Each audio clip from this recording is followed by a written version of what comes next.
Joining me now is CNN military analyst, retired Major General Dana Pittard. Hi there, General. So what happens if Russia succeeds in taking control of the Donbass?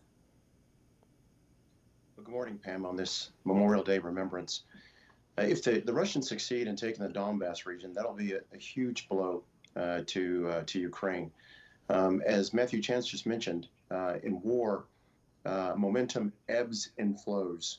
Certainly, the Russians initially had momentum when they attacked in February, but quickly lost that. Their defeats around Kyiv and Kharkiv. But now the Russians appear to have momentum as they've learned lessons. They've concentrated their forces. In fact, they've massed their forces on certain points. The Ukrainians cannot defend everywhere in the Donbass region. So the Russians look for weak points and they mass their forces and move through. The coordination the Russians have with their aircraft, their ground, their artillery, or mechanized forces has improved greatly since the beginning of the conflict. So the Russians now are moving into the Donbass region. They're trying to take the province of Luhansk.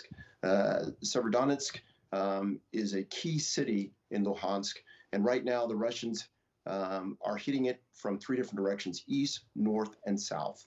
But can the Russians take all the Donbass region? I still think that is doubtful. So tell us more about this key city, Severodonetsk. Why is that so important here in the Russia strategy?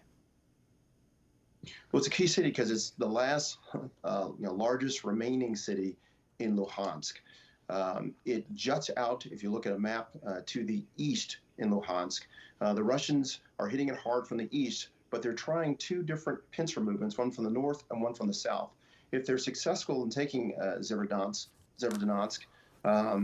it will be very difficult for the Ukrainians to hold on to the rest of Luhansk province. And then what do you think say Russia is successful with taking over at least some of the Donbass region, what then do you think? Well, I think what the Russians will attempt to do is to claim, victory, quote unquote victory. But it will be very difficult for them to hold on to the region. Now, they've certainly consolidated their gains from their attacks in 2014 in eastern Ukraine, but it'll be very, very difficult for them to hold the terrain that they're attempting to capture. They will need more forces than they deployed to take the terrain. And the Ukrainians are never going to yield and allow their terrain to be taken. They're just not going to stop. That's why they need more help. And you heard President Zelensky say this weekend Ukraine will reclaim all Russian-occupied territory. And we have seen just how strong their will is, right, to keep their homeland. Do you think that's realistic? Well, it's understandable. I mean, if someone took Florida, North Carolina, and Georgia, and South Carolina, we'd be pretty upset. And we'd say, this will not stand. And we will ensure that we take that territory back. So it's understandable what the Ukrainians' desire is, and certainly their will. Their ability to do it right now is more limited.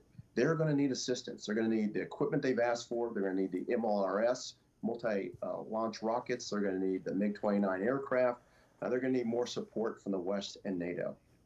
But we heard this week, or last week I should say, from the White House that it was considering sending these longer range rocket systems to Ukraine, systems that could potentially fire into Russia. And then this morning, President Biden told reporters, I won't send anything that can fire into Russia. So can Ukraine win the war without these kinds of weapons? What's your reaction to that?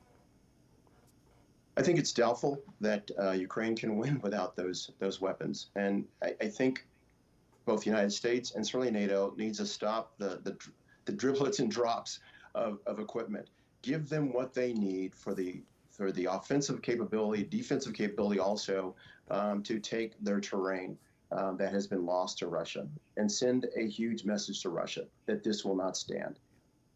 All right, General Pittard, thank you so much, and thank you for your service as we mark this Memorial Day.